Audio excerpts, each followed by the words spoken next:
Hi, I'm Peggy, And I'm Marcy, and this is No More Bullshift. where we turn why me into watch me. Ready to shift? Let's go. Okay, hi. Hi, how are you?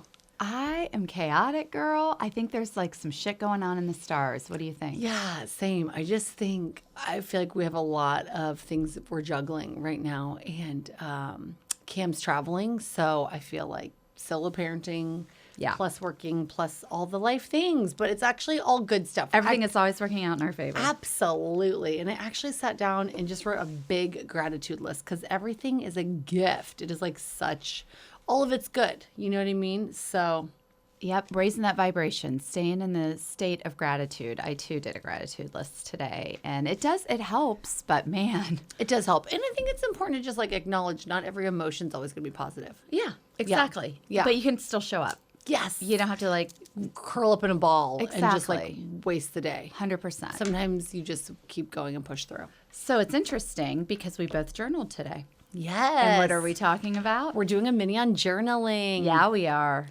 Yes, this one's my friend Katie kind of asked about this. So, hey, Katie, how are you? So, what did Katie, what was her hang up with journaling? What was, We didn't get into it too deep because we were just texting, but she was just like, how do you do it? Like, need to know how, you know? okay, so just totally wants to, is Yes. open to it. Yes. So, I know we've referenced journaling pretty much in every episode we've ever done because it's such a great way to process emotions. And I'll tell you, I was listening to a podcast. I listened to Mel Robbins. Okay. She had an episode on manifestation I was interested in, and Jay Shetty. I listened to him. Both talked about the power of the written word and how when you write it down, your brain responds differently than if you just say it out loud. Is this scientific? Yeah, they're looking at the science of it. Yeah, there have Wow. been studies. Now, I'm not citing the studies that they cited. If you want to know, go back and look at their most recent manifestation podcast. But yeah, no, it's scientific that if you write it down, like your retention, your memory with it, your commitment to it shifts. So interesting. My mom, when I was growing up and had to like memorize spelling words in second grade or something, she would sit down and have me write each one 5 times, and I hated it. And I also had to say it out loud. So if it was, COOKIE spells cookie, and I had to do this 5 times or whatever. And I remember when I first had to do it in like second grade, I was like, oh, I was like crying, like COO, And then, but it would work. You do it 5 times, it is locked in there. And I just did. It was repetition, it was memorization, but I think it was saying it, reading it, writing it, like physically doing it, all the things. Well, and that's all part of manifestation is you're going to write it, you're going to say it, you're going to do all of these things to put it out there. We all learn differently and remember things differently, but I'm a big writer. I mean, anytime I'm learning something new, I'll take pages of notes that I never go back and look at, but it does help with my retention. Yes. Yeah. Okay, so we thought it would be fun today to give you a couple prompts. And if you happen to be listening to this and you have the time, if you're not like on a walk or something, maybe you're at your house, we want to give you a prompt and then you pause the podcast and then you go journal for 2 to 3 minutes. And write down the first thing. Don't overthink it because that's where we get into trouble is when we try to control the thoughts that come out. Then we are like losing our stream of consciousness and we're losing some of the gift in just receiving what comes out. So don't worry. Nobody's reading it but you. That's right. So don't worry about if it sounds pretty, if you're spelling it right, if it makes sense. Just write what comes to your heart first. I love it. Okay. Okay, first prompt. If time, resources, all of it was infinite, anything was possible, what would you want to be doing with your life right now? Yes. What would your life look like right now if there was nothing holding you back? Prompt 2. In thinking about that like ideal life, what you're doing with your life, what's holding you back from actually doing that thing or creating that life? Yep. So you've established what you would do if nothing was an issue, if there were no blocks in place. You've already established what it is that you want. Now, why don't you do it? Why aren't you doing it now? Yes. What's holding you back? And now for our last journaling prompt, actually, my daughter, she suggested this one, and I guess they do a lot of Harvard study research kind of stuff at this high school. Just simply pen to paper or pencil to paper. What are you grateful for today? So that was just a fun little exercise to give you some journaling ideas. But a few other ideas I want to tap into in this mini include if there is someone or something really frustrating you, like maybe you're struggling with a child or struggling with a parent or struggling with a spouse or whatever, sit down and journal everything you're grateful for about that person. Like make it all about them. And I really think that will shift your energy around them. Yeah, I agree. And even if you can even write like what you hope and wish for them. Yes. You know, all of your big dreams for them. I mean, especially children, when you're really frustrated with your child, just, oh my gosh, I hope they, live the biggest life possible. I hope they don't let fear hold them back. I hope their heart gets broken and they are open to love again. All of those kind of things. Just write what you wish for them. Yes. Yeah. And I think the most important too is like, just don't be judgmental of yourself. Like when you're starting journaling, I think just remember anything goes, anything, there's no rules. And if you need more direction, maybe we'll add some journal prompts into the notes on this podcast. Yeah, well, that was one thing I wanted to share with you guys is we are going to start a practice where when you, and I'm actually, we'll put them back in old show notes too, in case you haven't listened backwards, you may have just found us. We will have journal prompts in all of our show notes going forward, but also we will have journal prompts at least once a week on our Instagram site. So if you go out to Instagram, we will have some exercises out there for you that's coming. So you can find us there and actually interact and share them with us if you'd like. So that will be coming. Now, another couple of things I wanted to make points on journaling is a great practice for clearing your mind. So why are we even talking about journaling? I mean, obviously the question came up, but why is it important? It's so good to create space because our brains are so busy holding on to information. But if we can get it written down, or conversely, we can journal through voice memoing. So if you're not somebody who enjoys writing, but you're in your car a lot, take that time there you have an app that's called Voice Memo. Just search it and turn it on and just let that go. Just put it there and then your brain can go, okay, it's safe. It's somewhere. I can put it here. Or rant, just someplace where it's safe. Nobody's going to hear it. You can say all the things you don't feel safe saying to another person to get it out of you. Just get it out. It's also really effective before you go to bed. In fact, that just came up in the podcast I was listening to today, and it's a practice I really like is to do your to-do list the night before for the next day. Because then you aren't sitting there waking up in the middle of the night going, oh my gosh, I have to remember to do this thing. Right. I forgot to write that down or whatever. Just keep your to-do list beside the bed and then just journal the things that you don't want to forget so that it doesn't keep you up at night. It's that pause. You need the pause. Yep. And so another good technique is some of you who are creative types have probably heard of Julia Cameron's The Artist's Way. It's real popular for writers, artists, but it's very good even if you aren't technically, quote unquote, a creative, because we're all creative. Sure. But if you don't identify as that for a profession, it's still a really good practice to do something called 3 morning pages. So if you go through The Artist's Way, it's a 12-week thing. Julia Cameron walks through for creatives to be able to create the space to create. And one of the practices, it's a non-negotiable, is every day you write 3 pages. And it's just a stream of consciousness. And I do this. This is how I journal most of the time, is I do the morning way approach where I start writing. And what ends up happening is it's like my grocery list, my to-do list. Yeah. Whoever I'm mad at. Yeah, whatever. Anything. You just write it all down. Like, I'm just so stressed today, or, what is going on in the sky, whatever. And you start to write. But what inevitably happens is about the time I'm done and this is an 8.5 by 11 that you're writing on, not a little short A4 or whatever. You're writing on a normal size paper.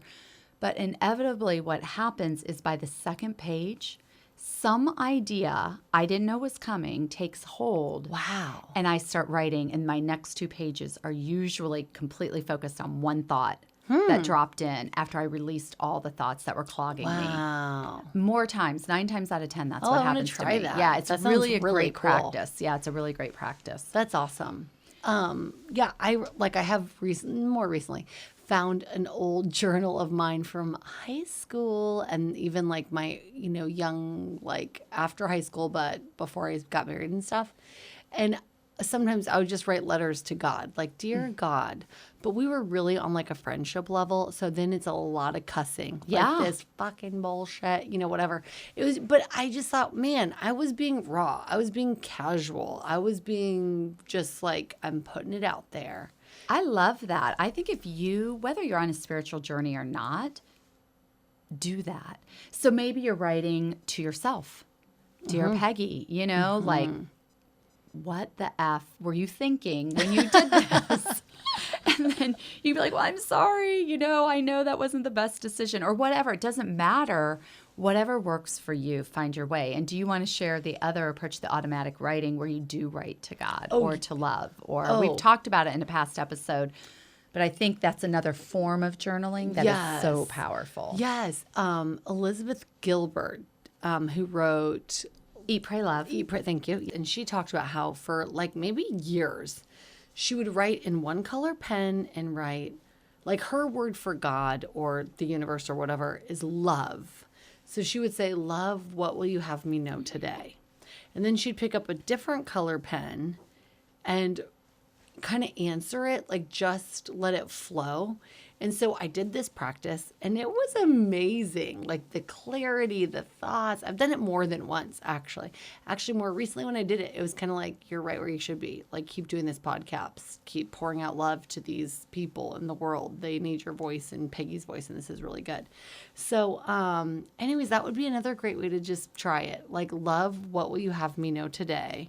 And then new color pen and answer it. I'm telling you guys, that is one of the most transformative, especially if you are on any kind of a struggle bus. Even if you're not, but if you are, like Elizabeth Gilbert, she talks about this on, look her up on We Can Do Hard Things. Mm-hmm. This is where I first heard about it, and she's out there talking about it, and she gets them to do it with her. And anyway, it is amazing. And she talked about, like, for 15 years, she got the same answer pretty much every time. Yeah. It was the same response. And she goes, I just wasn't getting it, clearly. Like, they just kept telling me the same thing. Love just kept telling me the same thing. And she said, and then one day it shifted. I love that. And then from that point on, it was a different message each time. Yeah. And I will tell you, in my own practice, in the beginning, I kept what you just said. I kept getting my response that when God answers, I tend to think it's my spirit team that answers. Love it. So when they answer me, it's little one. Oh. So it always starts, and I don't know how, that just was when I started to write. That was how it came to me. And it was little one. And so then it was always, they ended the same way. You're exactly where you're meant to be. You are right on time. Ugh, Every so good. time. Now that message is not coming to me anymore. Now they're a little bit harsher with me. I'm not going to lie. I think I've maybe leveled up in the video game of life. I do. I think I now I'm ready for a little bit more tough love when we converse. But it's always so nurturing. It's never negative. And I will tell you, I don't go back and reread it ever. I never reread my journals. I just like knowing it's there, but I never reread them. It's kind of odd. But one day I had a friend, she was going through something, and there was a message that came through for her and what I had written. And so I read it to her. I read what I had written to the universe, and then I read to her how the universe had responded to me, how my spirit team responded to me. And she said to me, the response doesn't even sound like how you talk. Wow.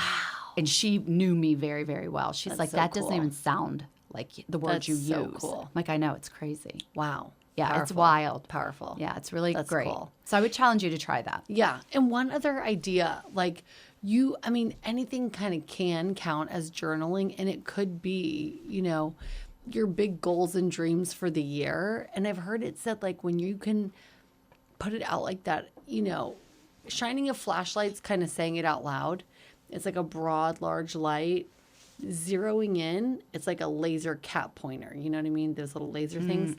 And so the more precision you can put behind that energy of goals and dreams for the year, the better. Oh, for sure. And, and it's interesting because a lot of the times, how I said it goes, the 2 pages get very detailed. A lot of times that is what will happen. I'll get an idea of something to explore. Yeah. Like this podcast, not this podcast, but podcasting came to me through morning pages. This is an approach you probably would like. You should maybe try this. Ooh, if I wrote a podcast, what kind of topics would I do? Yeah. What am I drawn to? And then I would conceptualize it in those 2 pages. Love it. The thing is, though, if you choose the morning way, you stop after 3 because after you get to the 3rd page, Julia Cameron says it's nothing but ego. Ooh, that's interesting. Interesting. You lose it. You start to try to control. I want to try that whole thing. Yeah, it's very interesting. Okay. Well, I feel like this is good. I feel like we kind of covered a few different ways to go about it. I agree. I think, this is critical to living your best life. Yes. I could not stress enough how important, even if it's voice memoing. Yep. So give it a try. Still counts. And one other thing. You don't have to take an hour, a half an hour, because everybody's like, I don't have time. 5 minutes is better than nothing. That's right. Build small. It counts. It counts. Yeah, Keep that's it what in I your was going to car. say. Like, what if a mom or someone is like so busy and they're like, I don't have time to do that. I don't want to do that. Okay, my thing, honestly, 1, you will find time for whatever you want. 100%. Period. 2, you deserve 5 minutes to yourself. Period. You know what? I agree. Stay up 5 minutes later before bed, or wake up 5 minutes earlier if you really don't feel like you can have the time. But seriously, I would challenge you to try it for a whole week, 7 days. See how you feel at the end of the week. Set your alarm. Yeah. 10 minutes earlier or go to bed 10 minutes or earlier. Yeah. And you take that journal with you. Now, another obstacle I find that people say when I am encouraging them to journal is they're nervous somebody's going to read them. Okay. They don't like leaving journals around. They feel like, how can they be raw if they're worried somebody's going to read them? So this is where your phone could be a good tool to use. Oh, that's an idea. You can put it in there, and then you can password them. I'm sure, like, you could Google how to make it more private if you're really that concerned. If that's your main concern. Yeah. No, I think it's good. Okay. All right. You guys have got this. You Let us got know how it this. goes. Come out to Yeah. Instagram and tell us what's going on. Yes. Okay. That's our shift for today. If this resonated, please share it with a friend. Help us grow. Rate, review, and subscribe wherever you listen. And connect with us at No More Bullshift on Instagram and YouTube. And remember, if you can't laugh about it, You probably still need to shift it.